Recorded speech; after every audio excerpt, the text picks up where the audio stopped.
I accidentally made my son terrified of Kermit the Frog. I'm a bad mom. So my husband and I don't know how this happened, but my toddler Steven is absolutely obsessed with the Muppets. It makes no sense because he was born in 2020, but the only entertainment he ever likes is the Muppets, I swear to God. He loves all the characters, but of course his all-time favorite is Kermit. Of course his favorite toy is a puppet of Kermit the Frog, and it's even better because my husband does a spot on Kermit the Frog impression so he can do the voice for Steven. So adorable, right? I literally can't. Steven calls the toy Mermit because he can't pronounce Kermit. Like, I genuinely explode every time. Well, to get into the story, I work at a performance venue space and a Muppet show and meet and greet was coming into town. Like, how could this not be the perfect thing to take my son to? For him this would literally be like going to see the Beatles. The problem wasn't the show, though. It was the meet and greet. Backing up, I got front row seats because I worked there and we got some popcorn and settled in. Steven didn't really know what was going on, but that was okay because it would just be a better surprise for him. As I said, the show part went great. Steven had this big smile the whole time and was singing along to the songs too. My husband and I were giving each other looks like, yeah babe, we did it. We're the best parents ever.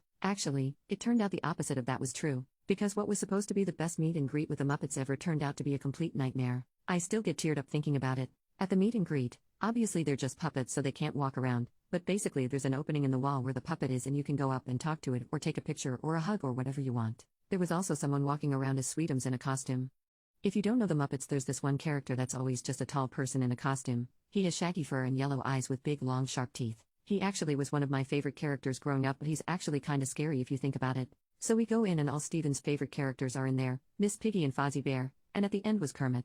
I saw his little face light up seeing all of them and I pointed down to the end and said, "Look Steven, it's Mermit," but then Sweetums came up out of nowhere and said hello as he basically jumped in our faces. That poor little kid, he just about jumped out of his skin and started screaming and crying in fear. I can imagine how he felt with those big yellow eyes and teeth coming up out of nowhere. The actor probably didn't mean to scare us and got too excited, but oh my god, I feel so bad. He was so scared and would not stop crying. My husband thought, let's take him over to Kermit, that will make him feel better. Thank God there was no line, but it didn't matter because Steven was still crying and freaking out. I think Kermit was even making it worse. The actor controlling the puppet tried to tell him it was okay and ask his name, but he may as well have not noticed at all. He cried all the way home and now he runs away from the Kermit toy that used to be his favorite. I just know that for his whole life people are going to be like, remember that time you ruined his love for the Muppets. Fuck, I'm the worst parent in the world.